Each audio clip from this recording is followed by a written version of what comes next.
Hello hi सभी को Ram Ram Radhe Radhe. I hope कि आप सभी लोग बढ़िया होंगे, मस्त होंगे और हाँ, अपनी तैयारी में भी आप लोग लगे होंगे। तो चलिए देखिए, आज के सेशन की शुरुआत करते हैं। जो टॉपिक मैंने कल नहीं प्रोवाइड कराई थी वो आज मैं करा दूंगी, तो थोड़ा सा पेशेंस बना के आप लोग वीडियो में एंड तक बने रहेंगे तो ये क्लास आप लोग के लिए हेल्पफुल होने वाला है। ठीक है, तो आज हम जानेंगे कि उस समय की जो जीवन शैली थी, जब बीज बोने लगे थे ये लोग, कैसे कटाई हुआ, कैसे बुनाई हुआ, इन सब के बारे में हम आरंभिक मानव के बारे में जानेंगे। ठीक है, तो आरंभिक मानव के बारे में आप लोग पिछले में सारा पढ़ लिए कि 3 भागों में विभक्त था। इसमें आपकी भेड़ बकरी और आपके जो पालतू पशु थे, आग का आपको साक्ष्य मिला।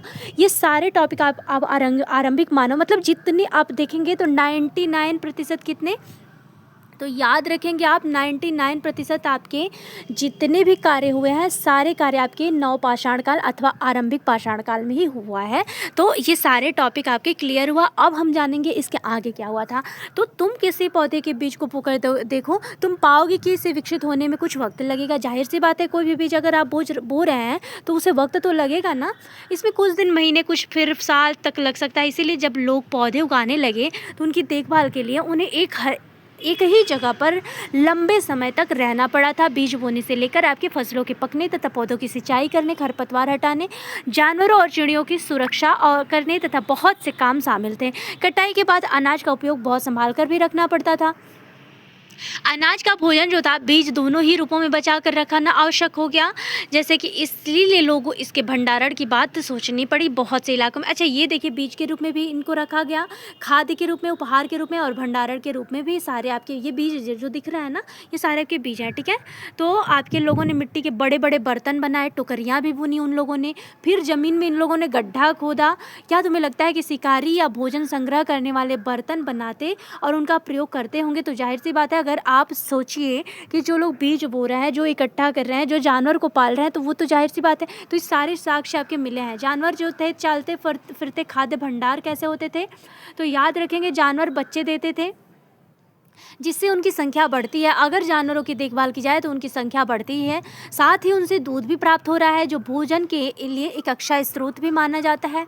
यही नहीं, जानवरों से हमें मांस भी मिलता है। दूसरे शब्दों में पशुपालन भोजन के भंडारण का एक तरीका है। भोजन के अतिरिक्त जानवरों से और क्या क्या मिल सकता है, तो हम ये भी देख सकते हैं कि इनमें से प्रत्येक बिंदु जो, अच्छा वो जो आपके मानचित्र है, तो इसमें देखिए, बस आप लोग थोड़ा थोड़ा टॉपिक जान लीजिए कि जो आधुनिक कश्मीर है ये पूरे उपमहाद्वीप के में पाए गए हैं। इनमें से सबसे महत्वपूर्ण जो स्थान रहा है आपके पश्चिमोत्तर क्षेत्र रहा है, आधुनिक कश्मीर जिसे बोला जाता है, और पूर्वी तथा दक्षिण भारत में पाए गए हैं। वास्तव में यह निर्दिष्ट स्थान जो था कृषक और पशुपालक की बस्तियों के लिए ही था।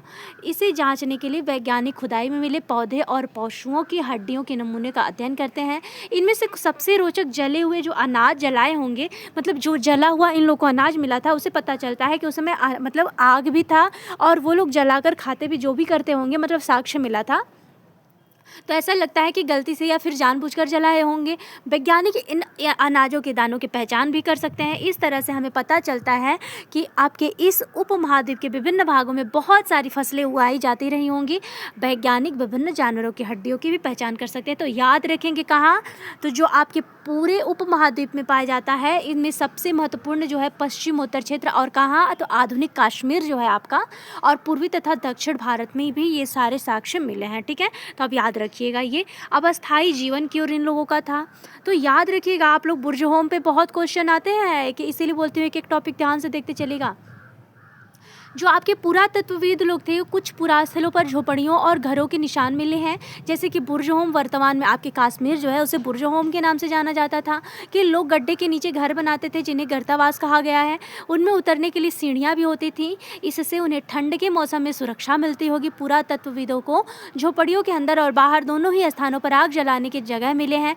ऐसा लगता है कि लोग मौसम के अनुसार घर के अंदर या बाहर खाना पकाते होंगे। तो मतलब जो आपका बुर्ज होम है, यहाँ का साक्ष्य ये मिला। देखिए, ये टॉपिक मैं, आप लोग अगर 2011 से क्वेश्चन उठाएंगे तो आप लोग देखेंगे कि 2011 से लेकर आपके 2024 तक के जितने भी क्वेश्चन बने हैं उस पे बुर्ज होम पे जरूर एक टॉपिक इसमें से जरूर फंसा के पूछता है। ठीक है, इसीलिए मैं बोलती हूँ, देखिए एनसीईआरटी के बाहर नहीं आता है। आप लोग क्या है ना कि सिलेबस अच्छे से कवर नहीं करते हैं। देखिए, अभी भी बहुत टाइम है, अभी आपके पास कोई नोटिफिकेशन नहीं आया है।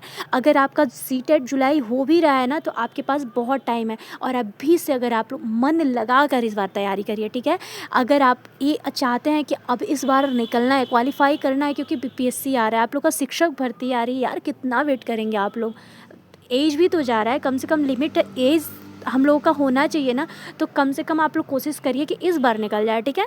और अच्छे से एनसीईआरटी आप लोग को पूरा कवर करना है। नहीं यहाँ से कर रहे हैं तो आप लोग प्ले स्टोर से मिलेगा, आप लोग डाउनलोड कर सकते हैं, मार्केट से मिलेगा, बुक भी ले सकते हैं, लेकिन एनसीईआरटी पे ज़रूर फोकस करिएगा। मैं श्योर बोल रही हूँ ना, अगर आप लोगों का अभी तक सीटेट सेकंड पेपर क्वालिफाई नहीं हुआ ना, अगर आप लोग अभी से थ्योरी पे अपना पूरा फोकस कर रहे हैं तो श्योर निकलेगा, मेरा 100% ये मानना है, ठीक है। तो यहाँ पर देख सकते हैं कि जो बुर्ज होम है आपके कहाँ, तो आपकी सीढ़ियाँ होती थी, इससे ठंड के मौसम में सुरक्षा मिलती होगी।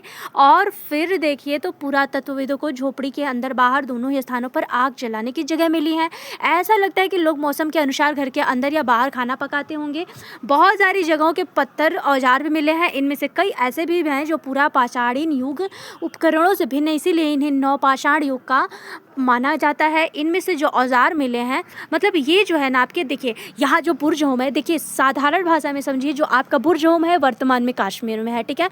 यहाँ पर इन लोगों को जो आपके पुरातत्वविद होते लोग, जो आपके इतिहासकार, जो खोजने वाले होते थे लोग, उन्होंने खोजा तो पाया कि वहाँ पे जो गड्ढा हुआ था, गड्ढे के नीचे घर बना था, जिनको बोला जाता है गर्तावास। क्या? गर्तावास, याद रखिएगा, गर्तावास। जिसे जो गड्ढे के नीचे घर बना था उसे गर्तावास बोला गया। और उनमें उतरने के लिए सीढ़ियाँ भी बनाई गई थी, जिसमें आपके ठंड के मौसम में सुरक्षा मिलती होगी। और पुरातत्वविदों के झोपड़ियों के अंदर बाहर दोनों ही स्थानों पर आग जलाने के साक्ष्य भी मिली है, मतलब वहाँ पर राख का साक्ष्य भी मिला था, ठीक है। तो ये भी याद रखेंगे आप लोग। और ऐसा लगता है कि लोग मौसम के अंदर बाहर खाना पकाते होंगे। बहुत सारी जगहों से पत्थर के औजार भी मिले हैं, और इनमें से कई ऐसे भी मतलब आपके जगह ऐसे मिले हैं जो पूरा पाषाण युगीन उपकरणों से भिन्न है, इसीलिए इन्हें नवपाषाण युग माना गया। मतलब ये जो है आपके यहाँ पे कुछ ऐसे साक्ष्य मिले जो पूरा पाषाण काल आपका था उससे अलग था। तो इस काल को क्या मान लिया गया? तो आरंभिक काल को आपके नवपाषाण काल मान लिया गया, ठीक है।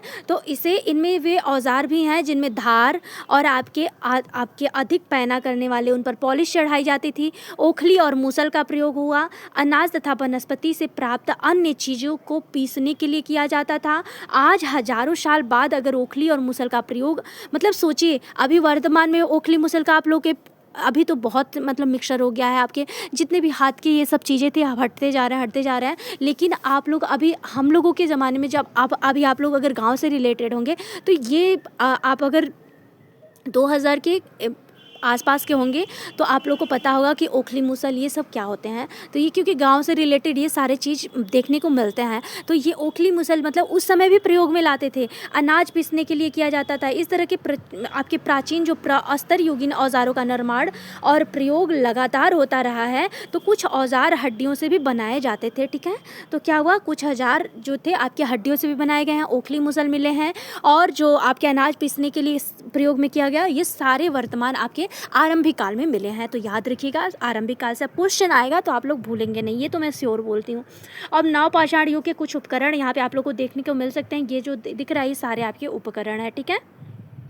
जो बर्तन मिला है, यहाँ के पात्र हैं, ये बर्तन आपको रेड कलर का जो दिख रहा है ना, ये बर्तन पे मिला है। और ये बर्तन पे भी क्वेश्चन आता है, अगर आप लोग दे चुके होंगे, चाहे दे रहे हैं, चाहे PYQ दे रहे हैं, उसमें भी देखने को मिलता होगा।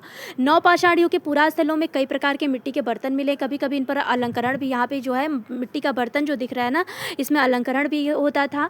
और बर्तनों का उपयोग चीज़ों को रखने के लिए किया जाता था। धीरे धीरे लोग बर्तनों का प्रयोग खाना बनाने के लिए भी करने लगे। मतलब इतना चेंजिंग आया।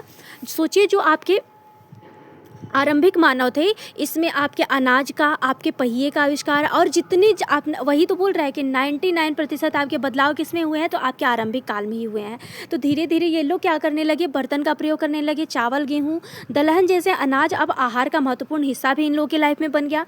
और इनके साथ साथ अब ये लोग कपड़े भी बुनने लगे थे। इसी के लिए कपास जैसे आवश्यक चीज़ें जो उगाई जाने लगी। तो याद रखिएगा, कपास के लिए ये लोग खेती करने लगे, कपड़े बुनने लगे। आवश्यकता के मतलब जो इंसान को आवश्यक मतलब लगता था वो ये लोग सारे करने लगे। तो आपके ये सारे टॉपिक आपके नवपाषाण काल के। क्या ये परिवर्तन हर जगह एक साथ आए होंगे? तो ऐसी बात नहीं है। एक तरफ जहाँ कई तरफ स्त्री पुरुष शिकार और भोजन संग्रह के लिए काम करते थे, तो वहीं अन्य लोगों ने हजारों साल के आपके दरमियान धीरे धीरे खेती और पशुपालन को अपना लिया। बहुत जगह लोग मौसम के मुताबिक बदलते हैं और अपनी जीविका चलाया करते थे, ठीक है।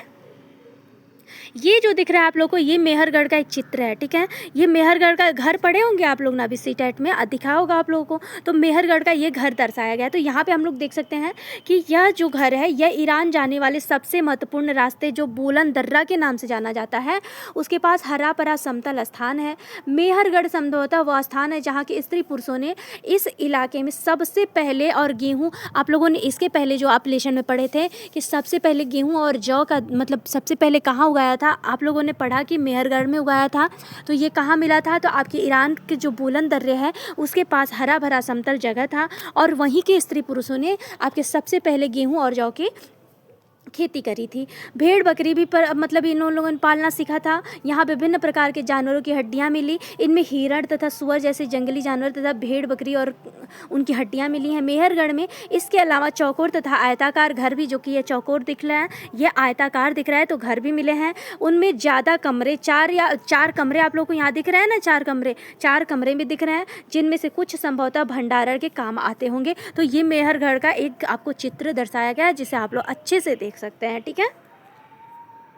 मृत्यु के बाद जो थे मृतक के सगे संबंधी उसके प्रति सम्मान जताते थे लोगों की। अच्छा, आप लोगों को मैं इसके पहले जो क्लास था मैं आप लोग को बताई कि मेहरगढ़ में एक ऐसा लाश मिला था कि वहाँ पे आपके कुछ बर्तन मिले थे, कुछ खाने पीने के सामान, कुछ सामग्री रखी गई मिली थी, मतलब ये साक्ष्य मिला था। तो इन लोगों का मानना ये रहता था कि अगर इंसान की मृत्यु हो जा रही है तो भी वो इंसान वहाँ पे जीवित रहता है। तो इन लोगों का मानना था। तो ये लोग आप खाने पीने के कुछ सामानें रख देते थे, कुछ आवश्यकता की वस्तुएं रख देते थे। तो ये सारे आपके टॉपिक आपके मेहरगढ़ से मिलते हैं, ठीक है। तो बोल रहा है कि इसीलिए कब्रों के मृतकों के साथ कुछ सामान भी रखे जाते थे, मतलब अगर वो मर जाते थे तो वो लोग कुछ सामान भी रख देते थे। ऐसे यहाँ पे देखिए ये चित्र भी आप लोगों को देखने को मिल रहा है कि ऐसी कई कब्रें भी मिली हैं कि एक कब्र में एक मृतक के साथ एक बकरी को दफनाया गया था। संभवतः इसे परलोक में मृतक को खाने के लिए रखा गया होगा। जो ये देख रहे हैं ये मृतक का ये बॉडी है, डेड बॉडी है, और ये बकरी के कुछ आपके डेड बॉडी, ये आप मर ही तो गया होगा, उसमें जिंदा तो नहीं रहेगी ना बकरी। तो ये बकरी का डेड बॉडी और आपके इंसान की डेड बॉडी देखने को मिल रही है। तो इन लोगों का मानना था कि अगर कोई किसी की मृत्यु हो जा रही है तो वो क्या है कि मरने के बाद उन लोगों का जीवन होता होगा। तो मेहरगढ़ का ये चित्र जो है कि बकरी का कंकाल आप लोगों को दिख रहा है, ये आपको बकरी का कंकाल दिखा, ये इंसान का कंकाल दिखा। अब ये लेसन आप लोगों का ख़त्म होता है और इनमें जो उपयोगी शब्द आए हैं आप लोग याद रखिएगा कि इसमें आपकी किस किस चीज़ की चर्चा हुई है। तो आखेटक खाद्य संग्राहक की चर्चा हुई है, पूरा स्थल की चर्चा हुई है, उद्योग स्थल की चर्चा हुई है, आवासीय स्थल की, पूरा पाषाण, मध्य पाषाण काल, लघु पाषाण काल, कृषक पशुपालक, नवपाषाण युग और आपके कब्र की चर्चा हुई है। और ये लेसन सेकेंड लेसन आपका ख़त्म होता है जो आपके आरंभिक मानव का था। तो तुम आज 1200 साल पहले जो आपके गुफा था, ये सारे आपके 12,000 साल पहले के जितने भी टॉपिक्स थे आपका आज ख़त्म होता है। अब नेक्स्ट टॉपिक हम लोग शुरुआत करेंगे, लेकिन देखिए उससे पहले मुझे आपसे रिक्वेस्ट है। देखिए अब मैं रिक्वेस्ट कर रही हूँ कि अगर आप लोगों को ये क्लास सच में बढ़िया लग रहा है ना, तो please like share and subscribe, अपने फ्रेंड्स को भी ये वीडियो पहुँचाइए। थोड़ा सा इंसान की मतलब फितरत होती है ना, कम से कम नहीं कुछ मैं कौन सा पेड क्लास ले रही हूँ आप लोगों का, कौन सा आप लोगों के लिए बहुत बड़ा भार है। अरे बस थोड़ा सा शेयर करना होता है, थोड़ा सा सब्सक्राइब करना होता है। अगर आप लोगों के लिए कुछ मैं अपनी तरफ से करना चाह रही हूँ तो कुछ आप लोग मेरे लिए भी कर दीजिए। लाइक एंड शेयर सब्सक्राइब से आपका कुछ बिगड़ेगा नहीं, और तो और किसी का आपकी वजह से थोड़ा सा भला हो जाएगा। तो कर भला सो हो भला। पता है लाइफ में कभी भी किसी का भला करना चाहिए, किसी का बुरा नहीं सोचना चाहिए। तो please like share and subscribe जरूर करिएगा। मिलते हैं सभी को नेक्स्ट वीडियो में, तब तक के लिए सभी को राम राम, राधे राधे।